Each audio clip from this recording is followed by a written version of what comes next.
بنائی ہے تو بچوں کو بلا کے قرآن مجید کی تلاوت کروا لیں، برکت ہوگی۔ میں اس کا انکار بھی نہیں کرتا کہ مرنے والے کی روح کو اصال ثواب کریں گے تو اس کی قبر میں نور اترے گا۔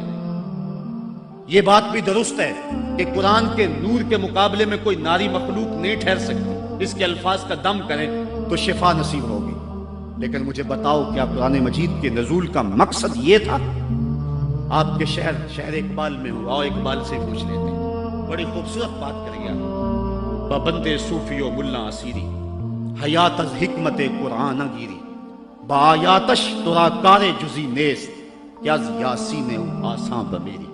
وہ کہتا ہے تو جاہل صوفی اور کاہل ملا کے ایسے پھندے میں پھنسا کہ تو نے قرآن سے زندگی تلاش نہیں کی۔ قرآن کی آیتوں سے تجھے صرف اتنا ہی کام رہ گیا کہ جب تیرے بوڑھے کی روح اٹک گئی تو تو سورہ یاسین لے کے بیٹھ گیا تاکہ اس کی روح آسانی سے نکلے۔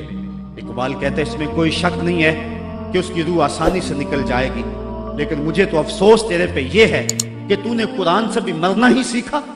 جس قرآن سے تو نے مرنا سیکھا، کاش اس قرآن سے تو نے جینا بھی سیکھ لیا ہوتا۔ اس کا ایک ایک حرف زندگی بخش ہے، اس کا ایک ایک لفظ نور بانٹتا ہے، حیات آفری ہیں اس کی آیتیں۔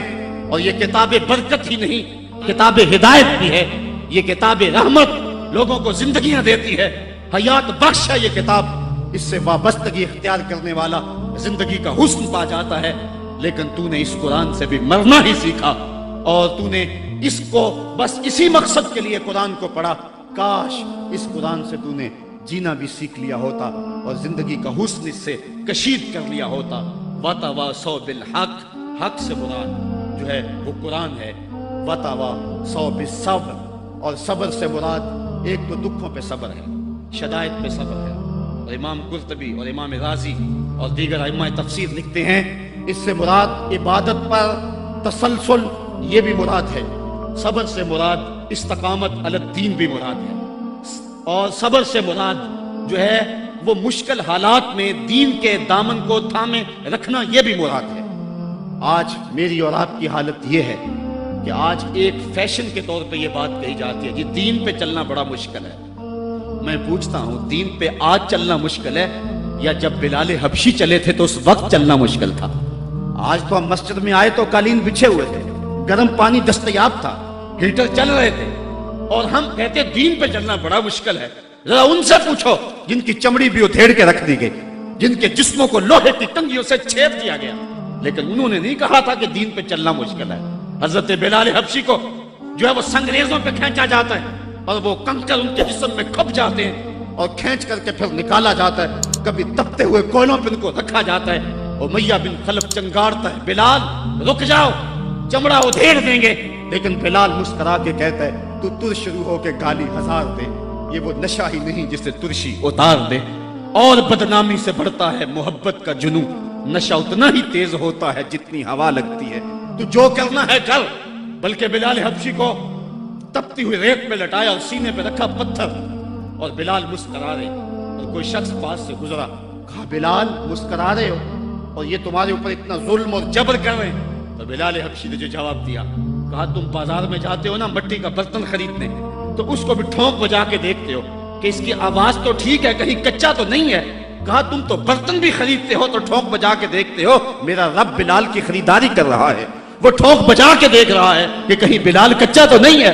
میں کہتا ہوں مالا خرید لے بلال کو، خرید لے بلال کو، یہ کچا نہیں ہے، تیری راہ میں جان بھی مارنی پڑی تو قربان کر دے گا۔ آج شور ہم نے ڈالا ہوا ہے، بڑا مشکل ہے دین کے اوپر چلنا۔ ذرا اس کی کہانی بھی پڑھو، ذرا اس کی زندگی بھی دیکھو کہ جس کی دونوں ٹانگوں کو دونوں اونٹوں کے ساتھ باندھ دیا گیا اور کہا پھر جا اپنے نظریے سے، ورنہ ابھی جب اونٹوں کو ہانکیں گے تیرا جسم چر جائے گا اور دو حصوں میں تقسیم ہو جائے گا۔ اس نے کہا کر لو جو کرنا ہے۔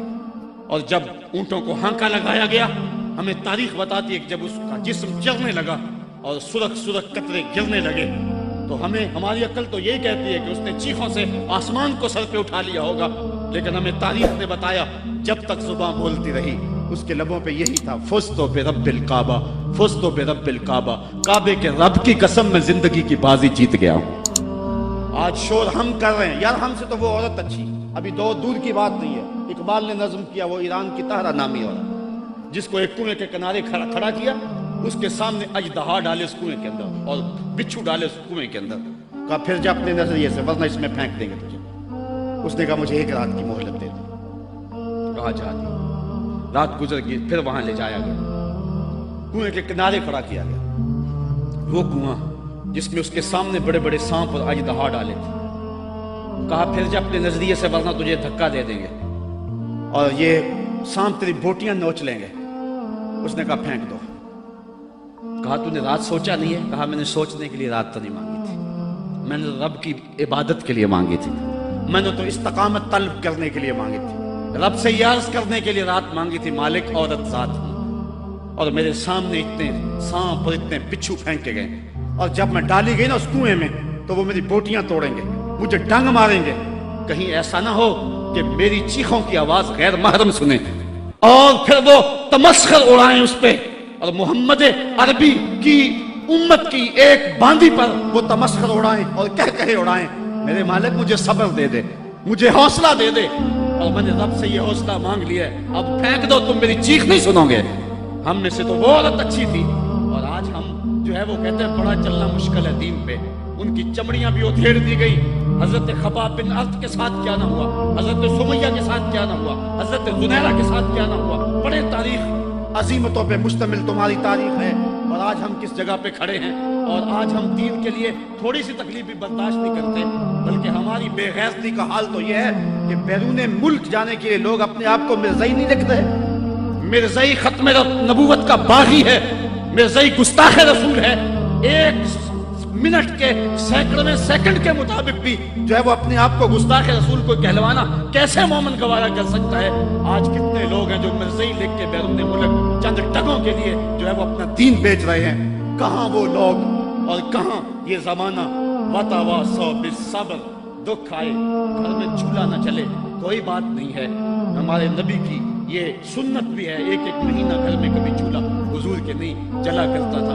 امام منذری نے لکھا ہے کہ حضور جب آئے نا حضرت سیدنا سلمان فارسی کے گھر کے اندر, انہوں نے ایک دن حضور کو گزرتے ہوئے دیکھا دعوت کی, تو جب حضور کے سامنے کھانا رکھا گیا تو آنکھیں شفاف, اور پھر ایک روٹی لی اور چند روٹیاں ایک خادم کے ہاتھ میں دیتے ہوئے کہا جاؤ ہمارے گھر دے آؤ, میری بیٹی فاطمہ کتنے دنوں سے بھوکی بیٹھی ہے. مال کے کونین ہیں وہ پاس کچھ رکھتے نہیں, دو جہاں کی نعمتیں ہیں ان کے خالی ہاتھ میں. صاحبو میرا لہجہ تھوڑا سا آج بے ترتیب ہو گیا ہے, لیکن آج میں اور آپ دیکھیں کہ ہم کس جگہ پہ کھڑے ہیں. وتواصوا بالصبر, حق اور صبر کی وصیت اس کو کبھی بھی نہ چھوڑیں. حضرت عمر فاروق رضی اللہ تعالیٰ عنہ کی جب سانس ٹوٹ رہی تھی, ایک انصاری آپ کا حال پوچھنے آیا, اس کی شلوار ٹخنوں سے نیچے لٹک رہی تھی. اس نے کہا حضرت آپ کا کیا حال ہے؟ اللہ کا شکر ہے میرا حال تو ٹھیک ہے, جوان تیرا حال ٹھیک نہیں ہے. اس نے کہا حضرت کیا ہوا؟ کہا یہ شلوار اوپر کر لے, یہ تہبند اوپر کر لے, ایک تو تیرے کپڑے ناپاک ہونے سے بچ جائیں گے, دوسرا تیرا رب بھی راضی ہو جائے گا. اور اس کے بعد آپ کی سانس ٹوٹ گئی اور دائیں چل کو لبیک کہہ گئے. تو وصیت کے عمل کو آج ہم نے چھوڑ دیا ہوا ہے, اور آج ہماری جو حالت ہے اور جس جگہ پہ ہم کھڑے ہیں اسی کشتی کو ہے خوف تلاطم صد ہے منہ موڑ دیے تھے جس نے بڑھتے ہوئے طوفانوں کے. ہم ٹوٹتے تھے تو زمانہ ہمیں راستہ دیتا تھا, دنیا ہماری باج گزار تھی اور ہم کائنات کے حکمران تھے. لیکن آج وہ لمحے, وہ اندلس کی کہانیاں اور وہ سسلی اور سکلیا کے اندر جو کچھ ہماری جو ہے وہ عظیمتوں کی کہانیاں تھیں, آج کہاں ہیں؟ آج کابل میں گندھار